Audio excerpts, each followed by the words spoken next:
ठीक, तो यहां पे आज देखेंगे करंट सोर्स इन्वर्टर यानी कि VSI। ठीक है, CSI क्या बोलेंगे, CSI। तो अभी तक हमने क्या पढ़ा था यहाँ पे, VSI। VSI का मतलब क्या था, वोल्टेज सोर्स इन्वर्टर या वोल्टेज फीड इन्वर्टर। तो इस VSI में हमने पढ़ा था कि इसको जो इनपुट देते हैं वो इनपुट किससे देते हैं, एक स्टिफ डीसी सोर्स। ठीक है, तो स्टिफ डीसी वोल्टेज सोर्स होता है और स्टिफ डीसी वोल्टेज सोर्स से इसको यहाँ पे इनपुट देते हैं। तो इससे हमको आउटपुट में वोल्टेज मिलती है। तो इसके आउटपुट में आपको वोल्टेज मिलेगी, कौन सी वोल्टेज मिलेगी, अल्टरनेटिंग एसी वोल्टेज मिलेगी।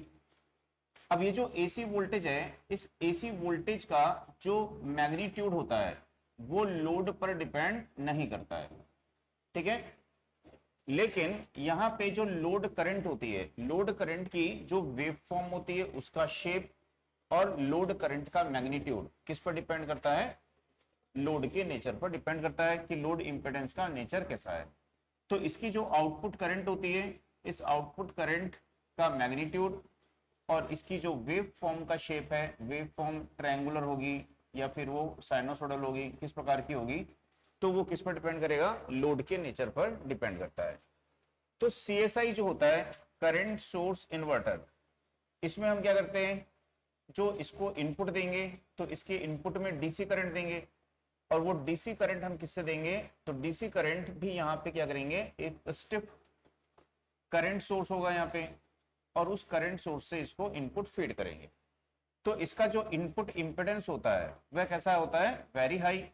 तो इसका इनपुट इंपेडेंस क्या होगा, यहाँ पे वेरी हाई होगा इसका इनपुट इंपेडेंस, है ना। करंट सोर्स पढ़ते हैं, करंट सोर्स के पैरेलल में क्या कनेक्ट करते हैं, इंपेडेंस या रेजिस्टेंस, और उसकी वैल्यू क्या होनी चाहिए, आइडियली इनफाइनाइट होनी चाहिए। तो इसका इनपुट इंपेडेंस क्या होता है, वेरी हाई यहाँ पे होता है। तो इसको इनपुट में यहाँ पे करंट देंगे। अभी जो करंट होगी, ये करंट कैसी रहेगी, यहाँ पे कांस्टेंट रहेगी,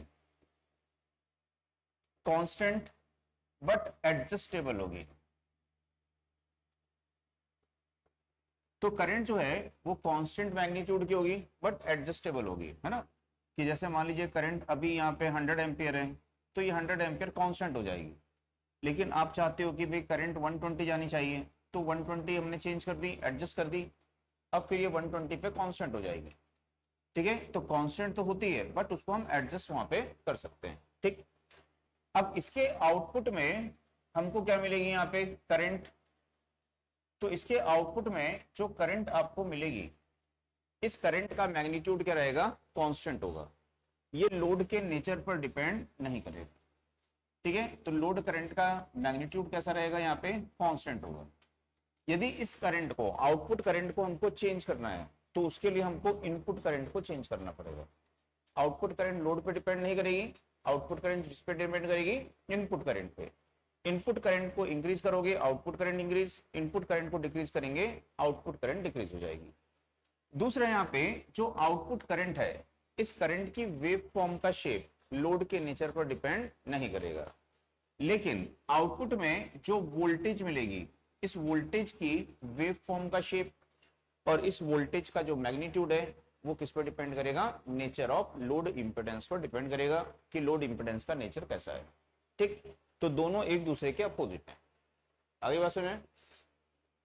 दूसरा, जो CSI होता है, करंट सोर्स इन्वर्टर होता है, इसको हम इनपुट कैसे प्रोवाइड करेंगे, तो इसको इनपुट कैसे प्रोवाइड करेंगे, तो इसको इनपुट प्रोवाइड करने के लिए जो कल हमने वोल्टेज कंट्रोल में पढ़ा था कि आप क्या कर सकते हो, यहाँ पे एक AC सोर्स यूज कर सकते हो।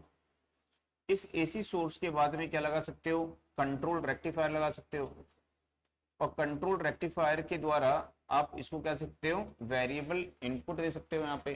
ठीक है, तो वेरिएबल इनपुट दोगे और इसके सीरीज में हम क्या करेंगे, एक इंडक्टर को लगाएंगे जो करंट को कांस्टेंट रखता है वहां पे। ठीक है, और रिपल्स को भी क्या करता है, रिड्यूस करता है। तो दोनों फंक्शन ये करेगा। या फिर हम क्या कर सकते हैं कि जो AC सोर्स है, इससे हम क्या करेंगे, डायोड रेक्टिफायर का यूज कर लेंगे, और डायोड रेक्टिफायर का यूज करने के बाद में यहाँ पे क्या लगा लेंगे, चोपर लगा लेंगे। और चॉपर के द्वारा हम क्या करेंगे, इसको इनपुट फीड करेंगे। तो इस प्रकार से जो हमारा CSI है, करंट सोर्स इन्वर्टर है, इसको यहाँ पे इनपुट हम प्रोवाइड करते हैं। ठीक, अब इसमें जो हम डिवाइस यूज करेंगे, ठीक है, उस डिवाइस में क्या फीचर्स होना चाहिए। तो डिवाइस में जो रिवर्स वोल्टेज हैंडलिंग कैपेबिलिटी है, ये कैपेबिलिटी इसमें हाई होनी चाहिए। तो इसमें higher reverse voltage handling capability होनी चाहिए। तो रिवर्स वोल्टेज इसमें ज्यादा आने के चांसेस होते हैं, तो रिवर्स वोल्टेज यदि कम होगी तो वहां पे क्या होगा, ये डिवाइस डैमेज हो जाएगा।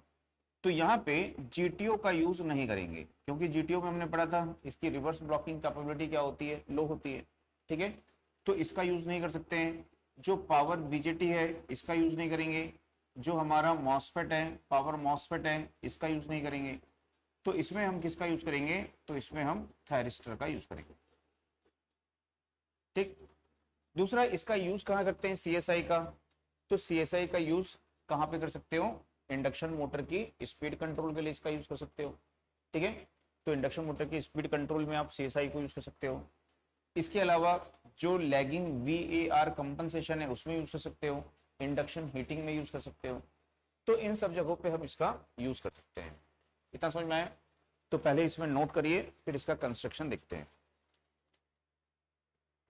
उसमें लिखिएगा CSI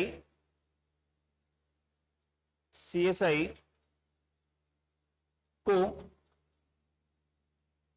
input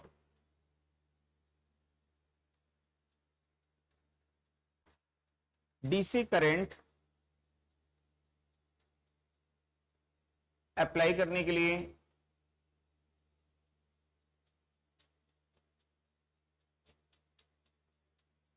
constant but adjustable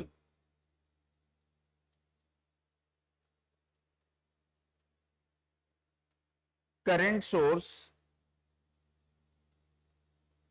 का यूज करते हैं।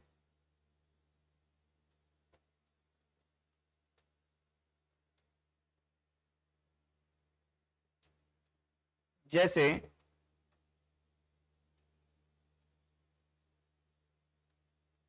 Control rectifier with AC source,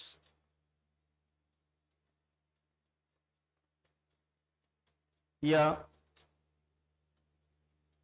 diode bridge rectifier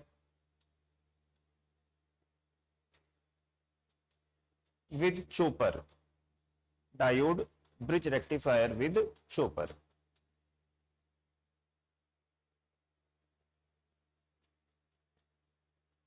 input current को कांस्टेंट रखने, ऐसे लिख लो, इनपुट करंट को constant and ripple free, input current को कांस्टेंट एंड रिपल फ्री रखने के लिए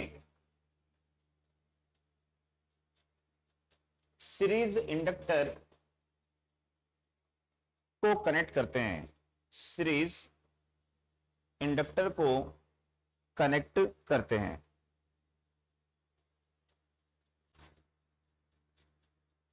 नेक्स्ट देखिए, CSI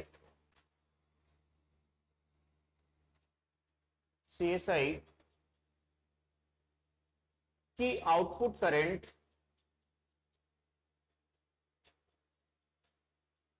CSI की आउटपुट करंट लोड के मैग्नीट्यूड पर डिपेंड नहीं करती है।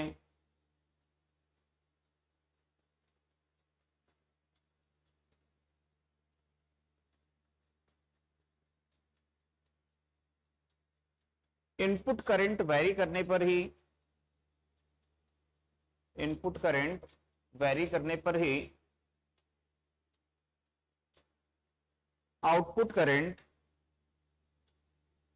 चेंज होती है, इनपुट करंट वेरी करने पर ही आउटपुट करंट चेंज होती है। नेक्स्ट, इसकी output voltage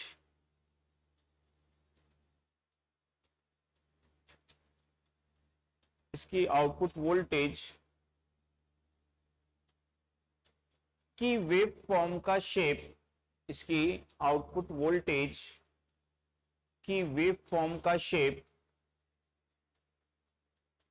and magnitude load के नेचर पर डिपेंड करता है, लोड के नेचर पर डिपेंड करता है। नेक्स्ट देखिए, सीएसआई में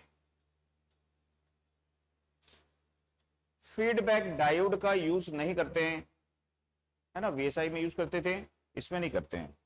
सीएसआई में फीडबैक डायोड का यूज नहीं करते हैं।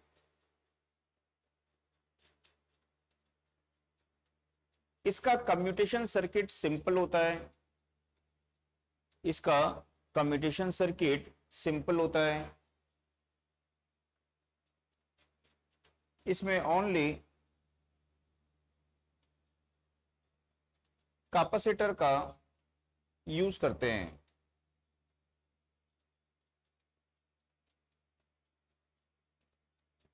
ओनली कैपेसिटर का यूज करते हैं। नेक्स्ट,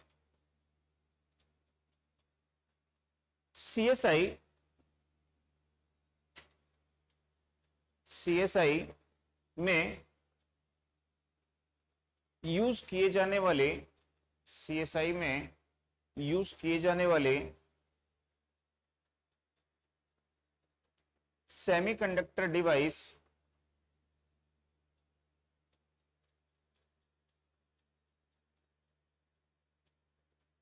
की रिवर्स वोल्टेज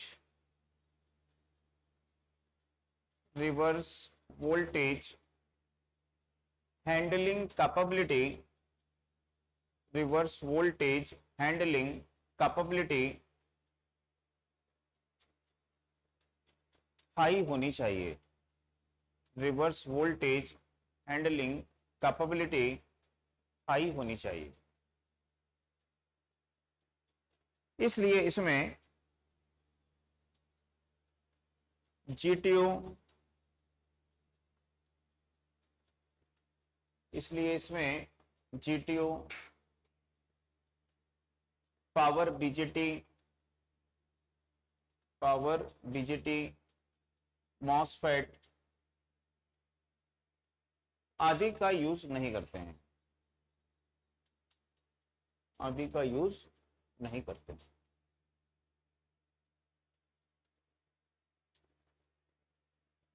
इसका यूज लिखिए, सीएसआई का यूज कहां करते हैं?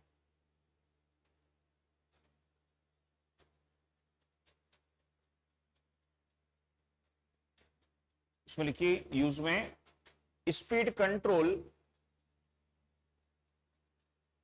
Of AC motor, speed control of AC motor, induction heating, induction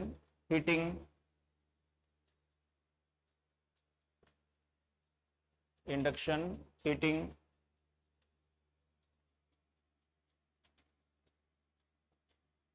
lagging VAR compensation, lagging VAR compensation, starting of synchronous motor, starting of synchronous motor.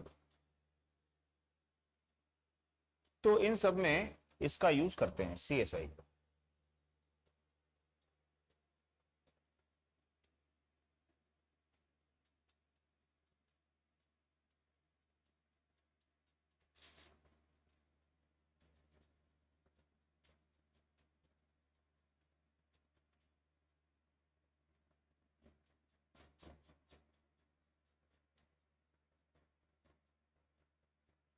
ठीक है, तो जो CSI है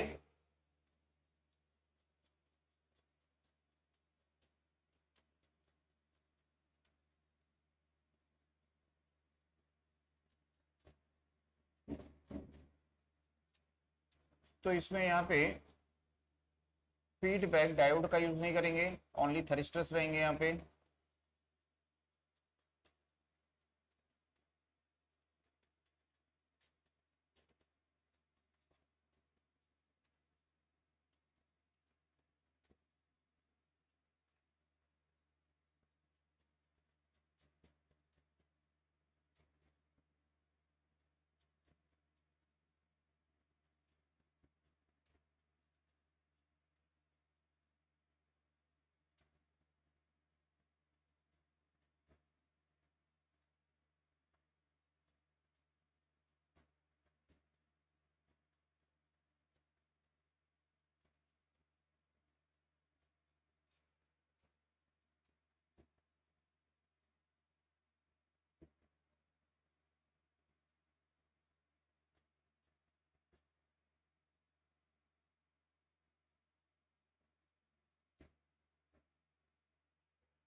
तो इस प्रकार से ये इसका कंस्ट्रक्शन होता है।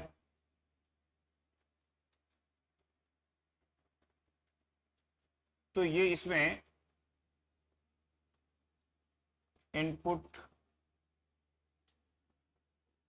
करंट सोर्स है,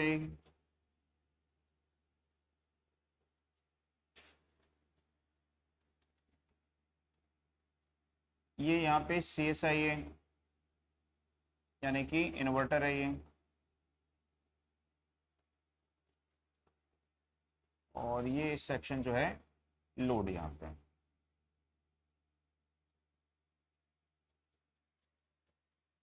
तो सीरीज इंडक्टर जो है ये large value inductor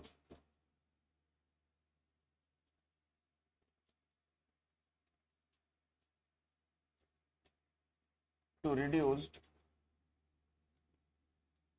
ripple and provide constant current।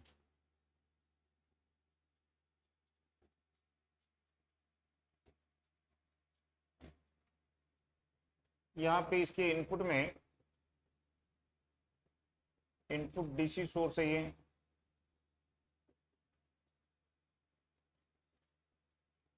तो ये DC सोर्स हम कैसे यूज कर सकते हैं? तो AC source with control rectifier और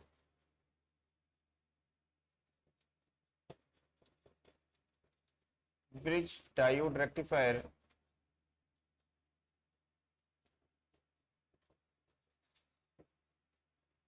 विद चोपर।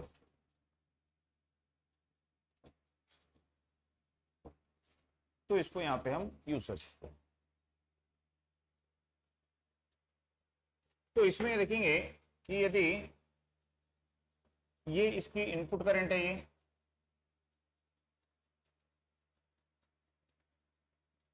ये इसकी इनपुट करंट है, तो इसकी जो इनपुट करंट है इस प्रकार से कांस्टेंट है, ये टाइम के रिस्पेक्ट में है ना, कांस्टेंट DC करंट है। तो यदि कांस्टेंट DC करंट है तो इसका जो आउटपुट है वो आउटपुट कैसा मिलेगा? तो जिसका इसका जितना एम्पलीट्यूड है, ठीक है, तो इसका जितना एम्पलीट्यूड है उतना एम्पलीट्यूड रहेगा यहाँ पे ये इस प्रकार से, और उसकी पॉजिटिव एंड नेगेटिव साइकिल हमको आउटपुट में प्राप्त हो जाएगी। तो ये इसका आउटपुट होगा, इसका एम्पलीट्यूड किसके बराबर होगा? यहाँ पे इनपुट करंट के इक्वल होगा, ठीक। तो यहाँ पे क्या करेंगे, सबसे पहले देखेंगे ये पॉजिटिव है और ये नेगेटिव है, ठीक। तो T1 और T2 को ट्रिगर करेंगे, तो T1 T2 को ट्रिगर करेंगे तो करंट यहां से फ्लो होगी लोड में, तो करंट का डायरेक्शन गिवन डायरेक्शन में, आउटपुट वोल्टेज की पोलरिटी गिवन पोलरिटी में तो क्या बोलेंगे पॉजिटिव। तो यहाँ पे इस तरह से ये पॉजिटिव करंट यहाँ पे मिल जाएगी। फिर इन दोनों को क्या करोगे कम्यूटेट करोगे, तो यहाँ पे कौन कंडक्शन करेगा आपका T1 T2, इन दोनों को क्या करेंगे कम्यूटेट करेंगे। तो जब इसको कम्यूटेशन दोगे आप तो ये दोनों टर्न ऑफ हो जाएंगे और सेम इंस्टेंट पर T3 और T4 को क्या करेंगे टर्न ऑन करेंगे। तो जब इनको टर्न ऑन करेंगे तो ये पॉजिटिव होगा, करंट यहाँ पे ऐसे आएगी, ठीक, यहाँ से रिटर्न हो जाएगी। तो करंट के फ्लो का डायरेक्शन क्या हो जाएगा, अब देखो यहाँ पे अपोजिट, वोल्टेज की पोलरिटी क्या हो जाएगी अपोजिट, तो उसको क्या बोलेंगे नेगेटिव करंट। तो यहाँ पे जो है T3 एंड T4 कंडक्शन करेंगे और इसी पैटर्न को रिपीट करेंगे। तो इस तरह से इनकी जो स्विचिंग स्पीड है उसको चेंज करके हम क्या कर सकते हैं, इसके टाइम पीरियड को चेंज कर सकते हैं और टाइम पीरियड को चेंज करके जो आउटपुट की फ्रिक्वेंसी होगी उस फ्रिक्वेंसी को चेंज कर सकते हैं। तो आउटपुट में जितनी फ्रिक्वेंसी चाहिए है ना उसका डिटर्मिनेशन कैसे करोगे, इनकी स्विचिंग स्पीड से। जितना फास्ट ऑन ऑफ करोगे उतना फ्रिक्वेंसी क्या होगी आपकी बढ़ जाएगी, है ना, टाइम पीरियड कम हो जाएगा। तो फास्ट ऑन ऑफ करोगे तो ये टाइम कम हो जाएगा, टाइम कम होगा तो टाइम पीरियड कम होगा, टाइम पीरियड कम होगा तो फ्रीक्वेंसी बढ़ जाएगी, ठीक। अब यहाँ पे जो ये करंट है, ये करंट आउटपुट करंट है, अब ये आउटपुट करंट कैसी रहेगी कांस्टेंट रहेगी, इसका जो एम्पलीट्यूड है वो कांस्टेंट रहेगा, किसके इक्वल होगा इनपुट करंट के। यदि इसके एम्पलीट्यूड को चेंज करना है तो फिर क्या करना पड़ेगा, इनपुट से करंट को एडजस्ट करना पड़ेगा। तो जब हम यहाँ पे इस इनपुट करंट को एडजस्ट करेंगे, इसको बढ़ा देंगे तो आउटपुट करंट बढ़ जाएगी, इसको घटा देंगे तो आउटपुट करंट घट जाएगी, ठीक। अब आउटपुट की जो वेव फॉर्म का शेप है किसकी, वोल्टेज की, वो किस पर डिपेंड करेगा, लोड के नेचर पर डिपेंड करेगा कि लोड किस प्रकार का लोड है। तो जैसे यदि मान लीजिए यहाँ पे प्योर कैपेसिटिव लोड है, तो यदि प्योर कैपेसिटर यहाँ पे लगा देंगे तो यहाँ पे जो वेव फॉर्म बनेगी वो वेव फॉर्म इस प्रकार से बनेगी, ठीक। तो यदि हम क्या करेंगे यहाँ पे प्योर कैपेसिटर लगा देंगे तो प्योर कैपेसिटर लगाने पर जो आउटपुट वेव फॉर्म है उसकी वेव फॉर्म का शेप यहाँ पे इस प्रकार से बनेगा। तो कैसी वेव फॉर्म मिलेगी आपको वहां पे, ट्रायंगुलर वेव फॉर्म मिलेगी, ठीक है। तो प्योर कैपेसिटर के केस में कैसी वेव फॉर्म मिलती है यहाँ पे ट्रायंगुलर, ठीक है।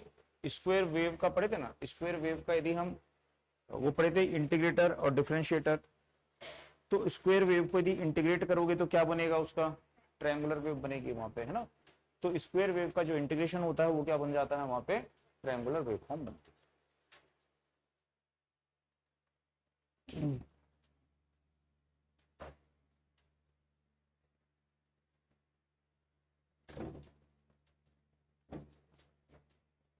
ये वोल्टेज है, आउटपुट वोल्टेज है ये।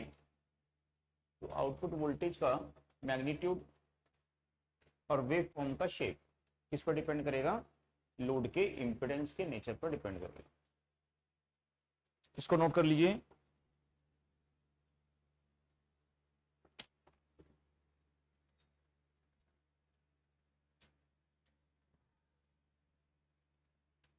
तो कर चुके हो आप लोग, है ना, सब नोट तो कर चुके हो। अब इसमें एक दो पॉइंट और लिख लीजिए। तो एक तो ये याद रखना है ना, एग्जाम में इसी से क्वेश्चन आएंगे आपको कि, है ना, इसके सीरीज में क्या कनेक्ट करते हैं, लार्ज वैल्यू इंडक्टर क्यों कनेक्ट करते हैं, है ना, उसको याद रखिएगा। वो तो लिखा चुका हूं मैं।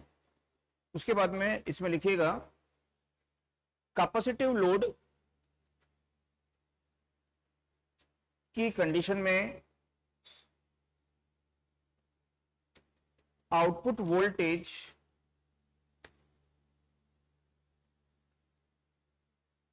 ट्रायंगुलर इन शेप होती है, output voltage triangular in shape होती है। नेक्स्ट देखिए, इसमें लोड एंड फोर्स कम्यूटेशन का यूज करते हैं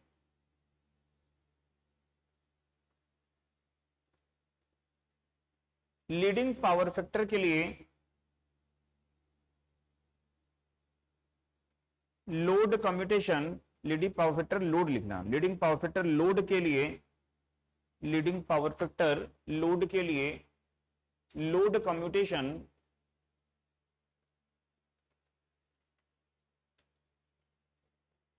and lagging power factor load के लिए, लैगिंग पावर फैक्टर लोड के लिए, लैगिंग पावर फैक्टर लोड के लिए फोर्स कम्यूटेशन का यूज करते हैं, फोर्स कम्यूटेशन का यूज करते हैं।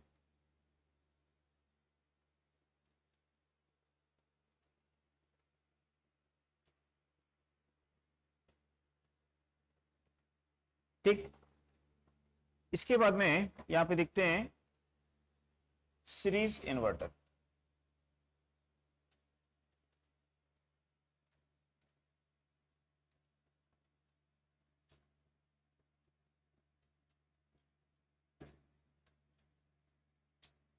तो जो सीरीज इन्वर्टर होता है,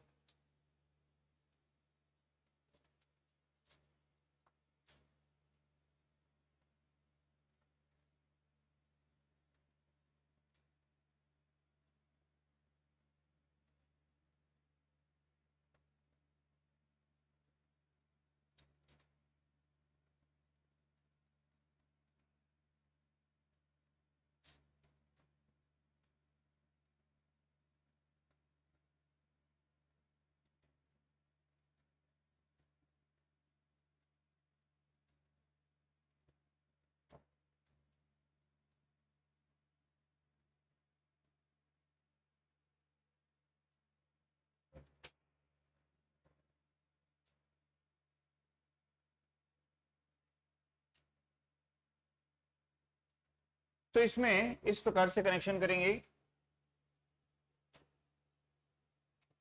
ये सोर्स है, ये मेन थरिस्टर है T1 और ये थरिस्टर है T2, ये लोड है यहां पे,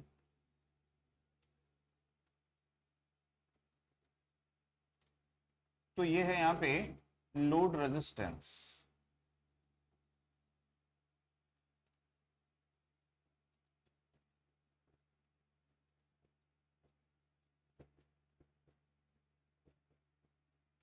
तो इसी के अक्रॉस हम आउटपुट लेंगे, ये लोड रेजिस्टेंस है, ये इंडक्टर और कैपेसिटर को इसके सीरीज में यहां पे कनेक्ट किए।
ठीक, नोट कर लिए।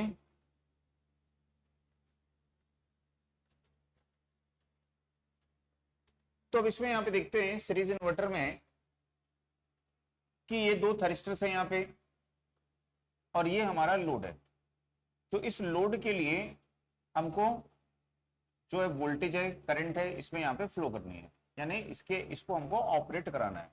तो इसको हमको देनी पड़ेगी, एसी पावर देनी पड़ेगी। तो इसको एसी पावर देने के लिए इस प्रकार से सर्किट को अरेंज किया गया है। तो सबसे पहले देखते हैं कि इसको सीरीज इन्वर्टर क्यों बोलते हैं। तो ये जो सीरीज इन्वर्टर होता है, इस इन्वर्टर में हम यूज करते हैं जो लोड कम्यूटेशन है, जिसको कि सेल्फ कम्यूटेशन भी बोलते हैं। तो इसमें हम किसका यूज करते हैं, तो लोड कम्यूटेशन या फिर सेल्फ कम्यूटेशन का यूज हम इसमें सीरीज इन्वर्टर में करते हैं। तो लोड कम्यूटेशन या सेल्फ कम्यूटेशन का क्या मतलब होता है, ठीक, कि लोड जो होता है इस लोड के सीरीज में अंडर डैम्प्ड, ठीक है, आरएलसी सर्किट होना चाहिए। तो लोड कैसा होना चाहिए, अंडर डैम्प्ड आरएलसी सर्किट होना चाहिए। तो इसके लिए हम क्या करेंगे, यहाँ पे लोड तो रेजिस्टिव है, अब हमको क्या चाहिए, अंडर डैम्प्ड सर्किट बनाना है। तो उसके लिए हम क्या करेंगे, इंडक्टर और कैपेसिटर को इसके सीरीज में कनेक्ट कर देंगे। तो हमने क्या किया है, लोड के सीरीज में, है ना, थरिस्टर को कम्यूटेट करने के लिए लोड के सीरीज में अंडर डैम्प्ड सर्किट बनाना था, तो हमने एल और सी को कनेक्ट कर दिया। तो ये जो कम्यूटेटिंग कंपोनेंट है, ये कम्यूटेटिंग कंपोनेंट लोड के सीरीज में कनेक्ट है, ठीक है, इसलिए इसको क्या बोला गया है, सीरीज इन्वर्टर। तो सीरीज इन्वर्टर क्यों बोलते हैं, समझ में आया, क्योंकि कम्यूटेटिंग कंपोनेंट जो है वो लोड के सीरीज में कनेक्ट होते हैं, इसलिए इसको सीरीज इन्वर्टर बोलते हैं। अब ये जो इन्वर्टर है, इस इन्वर्टर का यूज हम कितनी फ्रीक्वेंसी जनरेट करने के लिए करते हैं, है ना, इसी है फ्रीक्वेंसी जनरेट करेगा। तो ये जो है 200 हर्ट्ज से 100 किलो हर्ट्ज, 200 हर्ट्ज से 100 किलो हर्ट्ज, इस रेंज तक की फ्रीक्वेंसी को जनरेट करने के लिए इसको डिजाइन किया जाता है, ठीक। इसका यूज हम कहां पे करते हैं, तो जैसे कि इंडक्शन हीटिंग है, तो उस इंडक्शन हीटिंग के लिए यूज कर सकते हैं इसका, या फिर फ्लोरोसेंट लाइटिंग होती है जिसको हम ट्यूब लाइट भी बोलते हैं। तो फ्लोरोसेंट लाइटिंग यानी कि ट्यूब लाइट में इसका यूज किया जाता है, ठीक। तो ट्यूबलाइट में इन्वर्टर का क्यों यूज कर रहे हैं, क्योंकि ट्यूबलाइट्स वगैरह डिस्चार्ज लैंप हैं और उनमें क्या होता है, स्ट्रोबोस्कोपिक इफेक्ट होता है। तो हाई फ्रिक्वेंसी पर जो स्ट्रोबोस्कोपिक इफेक्ट है वो रिड्यूस्ड हो जाता है। तो इसलिए यहाँ पे हाई फ्रिक्वेंसी पर हम क्या कर सकते हैं, फ्लोरोसेंट को यूज कर सकते हैं, जिससे कि स्ट्रोबोस्कोपिक इफेक्ट वहां पे रिड्यूस्ड हो जाएगा, ठीक। तो इतना समझ में आया। अब इसका ऑपरेशन कैसा होता होगा, तो सबसे पहले क्या करते हैं, जो T1 है इस T1 को टर्न ऑन करेंगे और T2 क्या रहेगा, यहाँ पे ये टर्न ऑफ रहेगा। तो जैसे ही T1 को हम यहाँ पे टर्न ऑन करेंगे, यहाँ से करंट फ्लो होना स्टार्ट होगी। तो ये कैसा सर्किट है, अंडर डैम्प्ड सर्किट। तो अंडर डैम्प्ड सर्किट में कैसा बिहेवियर होता है, तो हमने पढ़ा है कि अंडर डैम्प्ड सर्किट में करंट क्या होती है, पीक वैल्यू तक इंक्रीज होती है, देन डिक्रीज होके रिवर्स होती है अंडर डैम्प्ड सर्किट में। तो करंट जीरो से, जैसे इसको ट्रिगर करोगे करंट फ्लो होगी, करंट जीरो से पीक वैल्यू तक इंक्रीज होगी और देन डिक्रीज होके फिर क्या होगी, रिवर्स होगी। तो जब करंट रिवर्स होगी तो हम देखेंगे कि जो थरिस्टर है, ये थरिस्टर क्या होगा, टर्न ऑफ हो जाएगा। लोड कंडीशन पढ़े हो, लोड कंडीशन में इन दोनों को जब हम कनेक्ट कर देते हैं, ठीक, तो जब करंट इंक्रीज होने के बाद डिक्रीज होके देन रिवर्स होती है, तो थरिस्टर क्या होगा, रिवर्स बायस में आ जाएगा और वो टर्न ऑफ हो जाएगा। तो ये कम्यूटेटरी सर्किट है जो इसको टर्न ऑफ कर देगा। आगे बात समझ में। तो इस समय जब लोड करंट यहाँ पे फ्लो हो रही थी, तो उस समय यहाँ पे क्या था, ये पॉजिटिव और यहाँ पे क्या था, नेगेटिव। तो कैपेसिटर ने क्या स्टोर कर लिया यहाँ पे, एनर्जी, और इसके अक्रॉस वोल्टेज कितनी है, तो इसके across voltage almost source voltage के इक्वल है, ठीक। अब उसके बाद में ये तो टर्न ऑफ हो चुका है, ये टर्न ऑफ हो गया है। अब उसके बाद में क्या करेंगे, इस T2 को ट्रिगर करेंगे। तो जैसे ही हम T2 को ट्रिगर करेंगे, तो ये जो कैपेसिटर में स्टोर एनर्जी है, इसकी ये पॉजिटिव टर्मिनल है यहाँ पे और ये नेगेटिव है। तो ये कौन से बायस में रहेगा, इस कैपेसिटिव वोल्टेज के लिए फॉरवर्ड बायस में। तो जब ये फॉरवर्ड बायस में रहेगा, इसको ट्रिगर करेंगे तो ये इस डायरेक्शन में करंट कंडक्ट करेगा। T1 इस डायरेक्शन में करंट कंडक्ट किया था, ये उसके अपोजिट डायरेक्शन में करंट कंडक्ट करेगा। तो यहाँ पे करंट का डायरेक्शन क्या हो जाएगा, रिवर्स। तो करंट जो है फिर से रिवर्स डायरेक्शन में पीक वैल्यू तक इंक्रीज होगी, देन डिक्रीज होगी, क्या होगी, अपनी डायरेक्शन को रिवर्स करेगी। तो जैसे ही डायरेक्शन को रिवर्स करेगी तो थरिस्टर क्या होगा, वहां पे टर्न ऑफ हो जाएगा। फिर अगेन इसको क्या करेंगे, टर्न ऑन करेंगे। तो इस तरह से हमको आउटपुट में पॉजिटिव और नेगेटिव जो साइकिल है वो यहाँ पे प्राप्त हो जाएगी, ठीक है, समझ में आया। तो इस तरह से ये जो है सीरीज इन्वर्टर जो है ये यहाँ पे फंक्शन करता है। तो ऑपरेशंस वगैरह तो आपको आएगा नहीं एग्जाम में, है ना, मेन आपको क्या देखना है कि इसमें से क्या क्या पॉइंट्स पूछे जा सकते हैं। तो सिर्फ पूछ सकता है कि सीरीज इन्वर्टर में कौन से कम्यूटेशन का यूज करते हैं। तो कौन से कम्यूटेशन का यूज कर रहे हो इसमें आप, है ना, क्लास ए लोड कम्यूटेशन जिसको बोलते हैं या सेल्फ कम्यूटेशन बोलते हैं, तो उसका यहाँ पे यूज करते हैं। दूसरा पूछ सकता है किस फ्रिक्वेंसी रेंज के लिए यूज करते हैं, तो 200 से 100 किलोहर्ट्ज रेंज के लिए इसको यूज करेंगे। ठीक है, तो इस तरह के क्वेश्चन इसमें आपको पूछ सकता है। ठीक, तो इसमें नोट करिएगा, इसमें लिखिएगा।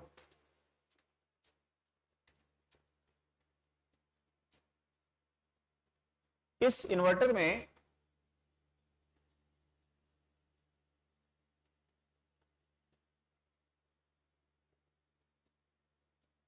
क्लास ए, इस इन्वर्टर में क्लास ए लोड कम्यूटेशन या सेल्फ कम्यूटेशन, लोड कम्यूटेशन या सेल्फ कम्यूटेशन का यूज करते हैं।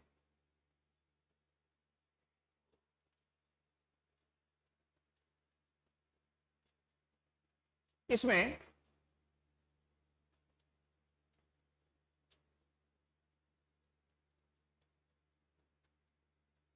इसमें कम्यूटेटिंग कंपोनेंट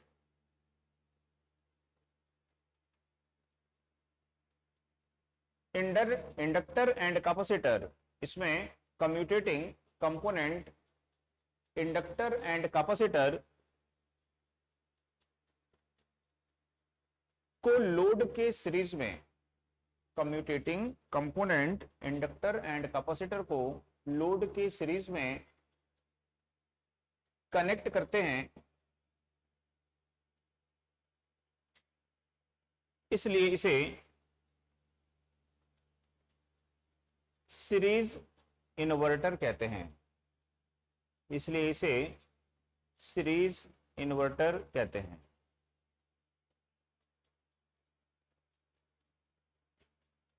नेक्स्ट, कम्यूटेशन के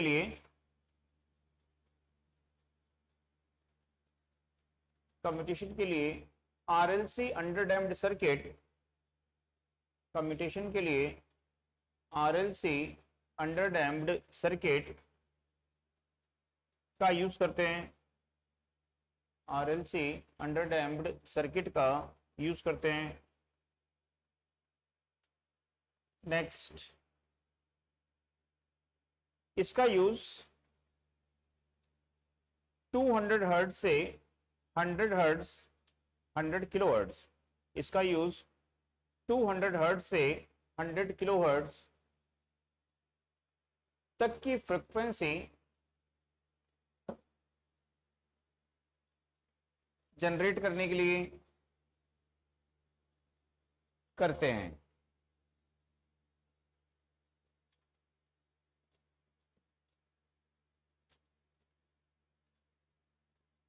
यह इन्वर्टर इंडक्शन हीटिंग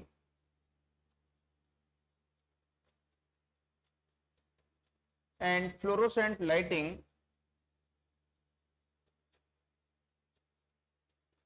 के लिए यूज किया जाता है। Induction heating and fluorescent lighting के लिए यूज किया जाता है।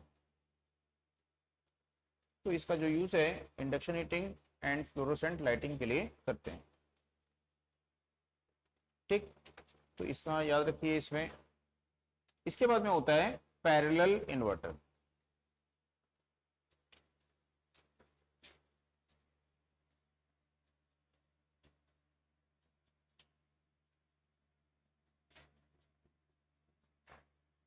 पैरेलल इन्वर्टर, तो जो पैरेलल इन्वर्टर है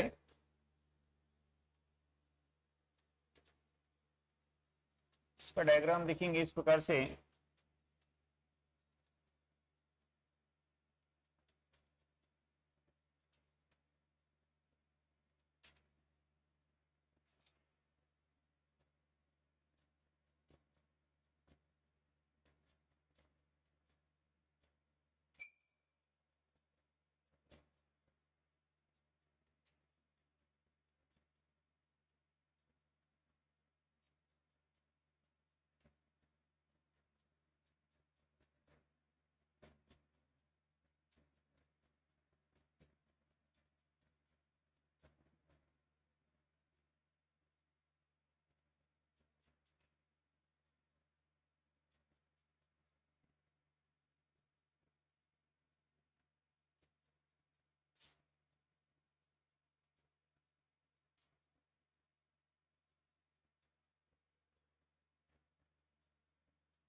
ठीक, तो इस प्रकार से ये इसका डायग्राम है।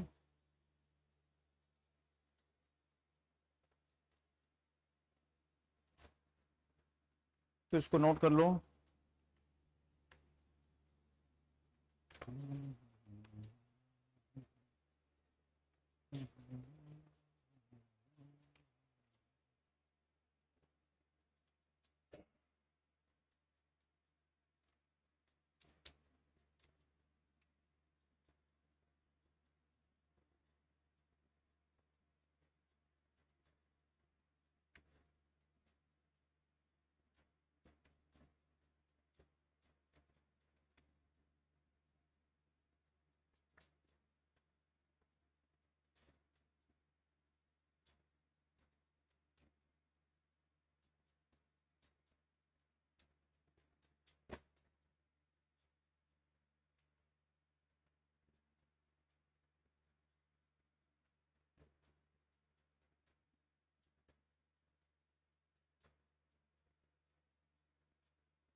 हो गया।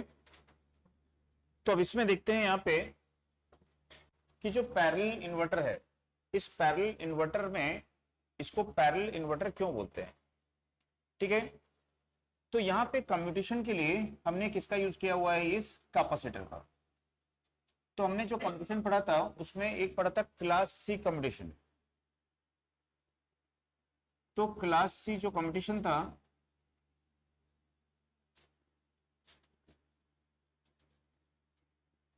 इसको क्या बोलते हैं, कॉम्प्लीमेंट्री कम्यूटेशन।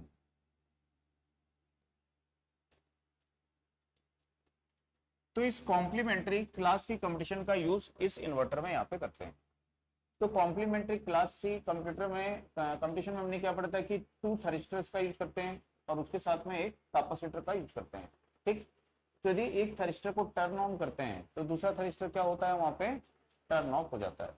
ठीक, तो ये जो कम्यूटेटिंग कंपोनेंट है ये ऑपरेशन के दौरान, ठीक है, जो ये सेकेंडरी वाइंडिंग है इसके थ्रू लोड के अक्रॉस अपीयर होता है। ठीक है, तो इसीलिए जो कंप्यूटिंग कंपोनेंट यदि लोड के अक्रॉस अपीयर हो रहा है यानी लोड के पैरेलल में अपीयर हो रहा है तो क्या बोलेंगे, पैरेलल कंप्यूटेशन। तो sorry parallel inverter, inverter parallel होगा या सीरीज होगा वो किस पर डिपेंड करता है कि कम्यूटेटिंग कंपोनेंट जो है वो लोड के साथ किस प्रकार से कनेक्ट हो रहा है। तो इसके पहले कम्यूटेटिंग कंपोनेंट क्या था, एल एंड सी, वो लोड के साथ कैसे कनेक्ट हो रहे थे, सीरीज में, तो उसको क्या बोला गया, वो सीरीज इन्वर्टर है। और यहाँ पे जो कम्यूटेटिंग कंपोनेंट है वो लोड के अक्रॉस कनेक्ट होगा, यदि पैरेलल में कनेक्ट होगा तो उसको क्या बोलेंगे, पैरेलल कम्यूटेशन बोलेंगे या पैरेलल इन्वर्टर बोलेंगे। ठीक है, तो समझ में आ गया पैरेलल इन्वर्टर क्यों बोलते हैं। अब इसका ऑपरेशन यहाँ पे देखेंगे तो इसमें सर्किट डिजाइन समझ में आया कि इसमें सेम इंडक्टर का यूज करेंगे सीरीज में, तो ये क्या करेगा, यहाँ पे रिपल को रिड्यूस करेगा। ठीक है, और जो हार्मोनिक्स वगैरह होते हैं उनको सप्रेस करता है और कांस्टेंट करंट यहाँ पे प्रोवाइड करता है। दूसरा यहाँ पे देखेंगे कि जो ट्रांसफॉर्मर है, ट्रांसफॉर्मर कैसा यूज करेंगे, तो ट्रांसफॉर्मर की प्राइमरी में क्या है, 2 इक्वल सेक्शंस हैं, तो 2 इक्वल पार्ट्स है यहाँ पे ये प्राइमरी में, और जो सेकेंडरी है वो दोनों के लिए कॉमन यहाँ पे है। तो इस प्रकार से, और प्राइमरी से सेंटर टेप लिया गया, तो प्राइमरी में हमने जो यहाँ पे जो ट्रांसफॉर्मर यूज किए हैं उसको सेंटर टेप ट्रांसफॉर्मर बोल सकते हैं, जिसमें टेपिंग, सेंटर टेपिंग किसमें ली गई है, प्राइमरी साइड में ली गई है। ठीक। और इस प्रकार से सर्किट को डिजाइन किया गया है। तो सबसे पहले एज्यूम करते हैं कि जो T2 है ये क्या है, यहाँ भी अभी टर्न ऑफ है। तो जब T2 टर्न ऑफ है तो इस T1 को क्या कर दिया हमने, यहाँ पे टर्न ऑन कर दिया है। तो जब T1 को टर्न ऑन करेंगे तो यहां से करंट इस प्रकार से फ्लो होगी, ठीक है। तो यहाँ पे देखेंगे कि इस प्रकार से यहाँ पे करंट फ्लो होगी। तो एक करंट जो है आपकी ऐसे फ्लो होगी, यहाँ पे ऐसा ऐसे फ्लो होगी इस लूप में, है कि नहीं। तो वो करंट किससे फ्लो होगी, ट्रांसफॉर्मर की प्राइमरी वाइंडिंग से फ्लो होगी। तो प्राइमरी वाइंडिंग से जब करंट फ्लो होगी तो ये क्या करेगी, मैग्नेटिक फील्ड सेटअप करेगी, और उसके कारण सेकेंडरी वाइंडिंग में क्या होगी, म्यूचुअली इंड्यूस्ड ईएमएफ होगी। अब इनकी ये जो डॉट मार के क्या शो करता है, पोलैरिटी को। तो इन दोनों की जो पोलैरिटी है वो कैसी है, सेम। तो यदि यहाँ पे पॉजिटिव होगा, यहाँ पे इस करंट के डायरेक्शन यदि हम पॉजिटिव मान लें कि यहाँ पे पॉजिटिव वोल्टेज होगी, तो यहाँ पे भी क्या होगा, प्लस और माइनस पॉजिटिव रहेगा यहाँ पे, ठीक। और ठीक इसी समय यदि देखेंगे कि यहाँ से जो ये कैपेसिटर है, ठीक है, इस कैपेसिटर से इस प्रकार से एक करंट और फ्लो हो रही है यहाँ पे ये, ठीक है, जो इस कैपेसिटर को क्या करेगी, यहाँ पे चार्ज करेगी।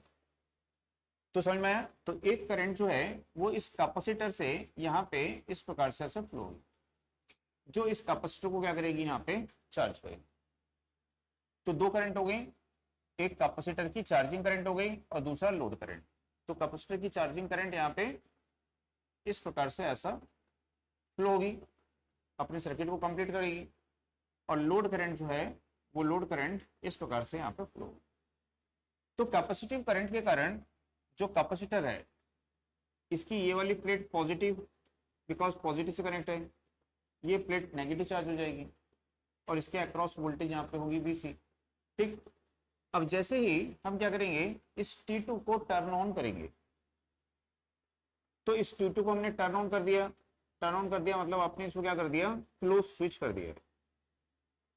तो जैसे इस स्विच को क्लोज करेंगे तो हम देखेंगे कि जो कैपेसिटर है इसका ये वाला पॉइंट यहाँ पे कनेक्ट है, कैपेसिटर का दूसरा पॉइंट यहाँ पे कनेक्ट है, यानी कि ये जो कैपेसिटर है ये इस थरिस्टर के पैरेलल में कनेक्ट हो जाएगा, जिसमें कि ये एंड पॉजिटिव और ये क्या होगा, तो इसके अक्रॉस क्या होगी, रिवर्स वोल्टेज अपेयर होगी, ठीक।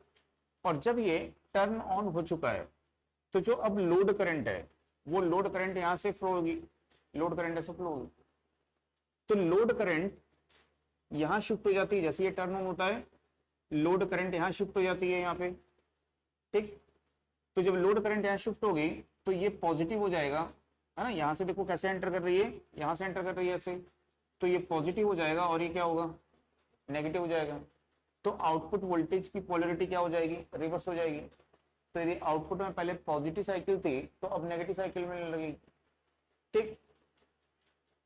तो लोड करंट इस थरिस्टर के थ्रू शिफ्ट हो गई, तो यहाँ पे लोड करंट की वैल्यू रिड्यूस्ड हो गई, और इसके अक्रॉस क्या हुआ, रिवर्स वोल्टेज अपीयर हो गई, कैपेसिटिव वोल्टेज। तो ये क्या होगा, टर्न ऑफ हो जाएगा। आई बात समझ। तो इस तरह से हमने देखा कि एक थरिस्टर को टर्न ऑन करते हैं तो दूसरा क्या होता है, टर्न ऑफ। यदि इसको हम टर्न ऑन करेंगे तो अब ये टर्न ऑफ हो जाएगा। तो इस प्रकार से इस कंडीशन को क्या बोलेंगे, क्लासिक कॉम्प्लीमेंट्री कंडीशन इसको बोलते हैं, ठीक। तो इसमें नोट करिएगा, इसमें लिखिएगा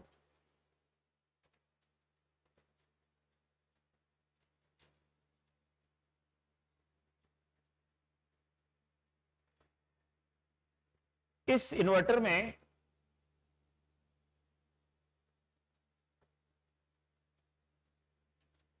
इन्वर्टर में two thyristor T1 and T2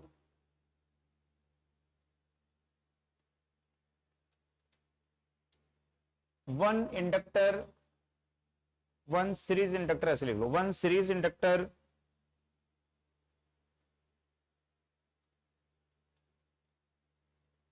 to make the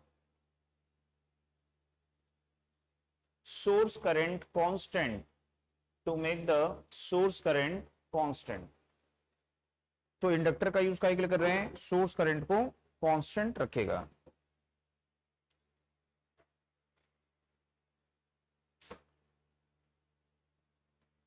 and centre tap transformer and center tape transformer and commutating capacitor का यूज करते हैं, कम्यूटेटिंग कैपेसिटर का यूज करते हैं। ठीक, तो कम्यूटेटिंग कैपेसिटर का यूज करते हैं। नेक्स्ट,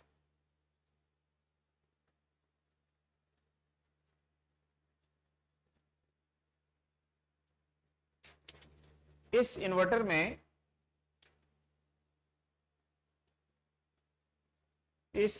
में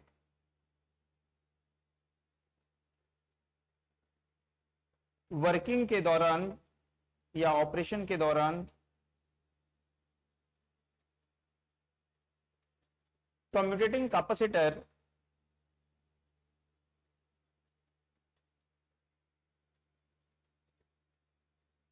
ट्रांसफॉर्मर के थ्रू, कम्यूटेटिंग कैपेसिटर ट्रांसफॉर्मर के थ्रू लोड के अक्रॉस अपीयर होता है, ट्रांसफॉर्मर के थ्रू लोड के अक्रॉस अपीयर होता है, इसलिए इसे पैरेलल इन्वर्टर कहते हैं। नेक्स्ट, इसमें क्लास सी कॉम्प्लीमेंट्री कम्यूटेशन, इसमें क्लास सी कॉम्प्लीमेंट्री कम्यूटेशन का यूज करते हैं।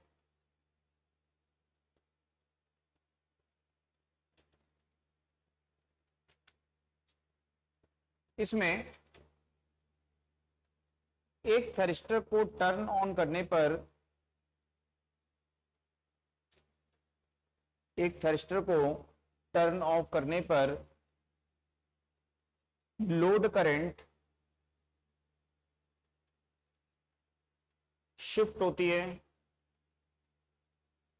लोड करंट शिफ्ट होती है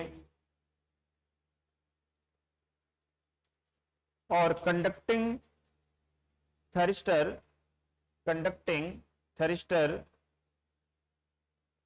के अक्रॉस, कंडक्टिंग थरिस्टर के अक्रॉस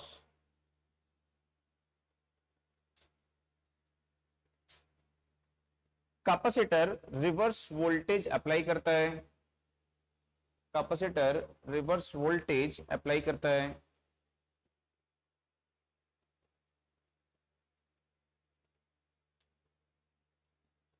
और उसे टर्न ऑफ कर देता है,